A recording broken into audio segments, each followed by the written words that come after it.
Hello man, আসসালামু আলাইকুম সবাইকে। লন্ডনে বাঙালিরা কিভাবে ঈদ উদযাপন করে সেটি আজকে আমরা ঘুরে দেখব। চলুন তো শুরু করা যাক। ব্যস্ত এই শহরে আসলে ঈদ উদযাপন শুরুই হয় চাঁদ রাতে। আপটন পার্ক গ্রিন স্ট্রিটে প্রতি চাঁদ রাতেই এরকম মেলা বসে, যেখানে সবাই হাতে মেহেদি পরিয়ে দেয়, অনেক আনন্দ করে, অনেক কেনাকাটা করে। সকালে সবাই রওনা দিয়ে মসজিদে, কিন্তু আমরা সবাই প্রেফার করি ইস্ট লন্ডন মসজিদে নামাজ পড়ার, কারণ ইস্ট লন্ডন এরিয়াটা বা হোয়াইট চ্যাপেল এই এরিয়াটা হচ্ছে বাঙালিদের অধ্যুষিত এলাকা। ইভেন আপনারা রেল স্টেশনে দেখবেন হোয়াইট চ্যাপেল স্টেশন বা হোয়াইট চ্যাপেল স্টেশনে স্বাগতম বাংলায় লেখা। ঈদের জন্য এখানে 4 থেকে 5টি নামাজের জামাত হয়, তো সবাই সিরিয়াল ধরে এভাবে মসজিদে প্রবেশ করতে হয়। মসজিদে প্রবেশের পর কমিউনিটি থেকে এভাবে বক্তব্য রাখা হয় এবং সবাই ঈদ কার্ড বিনিময় করে। আমিও একটা ঈদ কার্ড পেলাম।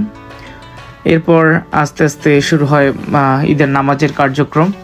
ইমাম সাহেব খুতবা প্রদান শুরু করেন এবং বক্তব্য রাখা শুরু করেন। A second time and put our hands down. We say Allahu Akbar a third time, put our hands down.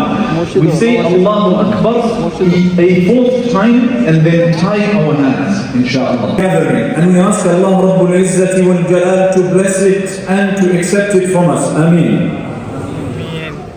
If there is one lesson that Ramadan has taught us, it is that less is more. মসজিদের শ্রবণ শক্তিহীন মুসল্লি যারা আছেন তাদের জন্য হাতের ইশারায় বুঝিয়ে দেওয়ার লোক পর্যন্ত রেখেছেন তারা। সেই ইমাম সাহেবের সঙ্গে আমি মুসাফা করলাম। এরপরই আর কি কাজ শেষে ছবি তুলে খাওয়া দাওয়া করে বেরিয়ে পড়লাম ঘোরার উদ্দেশ্যে। এই ছিল আমার ঈদের দিন। সবাইকে বাই বাই।